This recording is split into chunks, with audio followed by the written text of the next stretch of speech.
Dating taga-suporta ng Communist Terrorist Group, formal na tumalikod sa kilusan sa tulong ng Santa Cruz Municipal Police Station.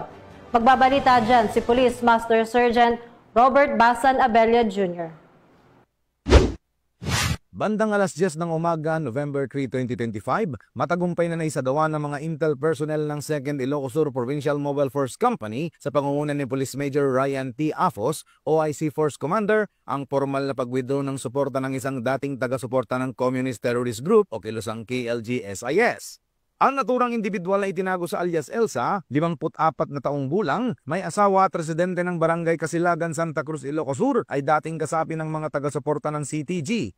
Sa pamamagitan ng tulong ng mga tauhan ng Santa Cruz MPS, PIT Ilocos Sur RIU-1 at PIU ISPPO, formal niyang isinumpa ang kanyang katapatan sa pamahalaan at tuluyang tinalikuran ng pakikilahok sa mga gawaing subversibo.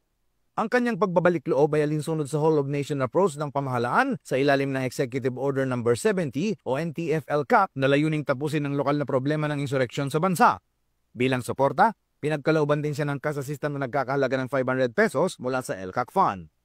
Ayon sa mga otoridad, patuloy na isinusulong ang mga programang pang-edukasyon sa komunidad at barangay-based monitoring upang mapanatili ang kapayapaan at maiwasan ang muling pag-usbong ng armadong tunggalian. Sa kabuuan, ang tagumpay na ito ay patunay na sa pamamagitan ng pagkakaisa at pagtitiwala sa pamahalaan, unti-unting nakakamit ang mithiin ng Bagong Pilipinas, isang lipunang payapa, matatag, walang kinakatakotang karahasan mula sa armadong grupo. Mula dito sa Ilocos Region, ako po ang inyong PNN correspondent, Police Master Sergeant Robert Abella Jr., alagad ng batas, tagataguyod ng Balitang Pulis.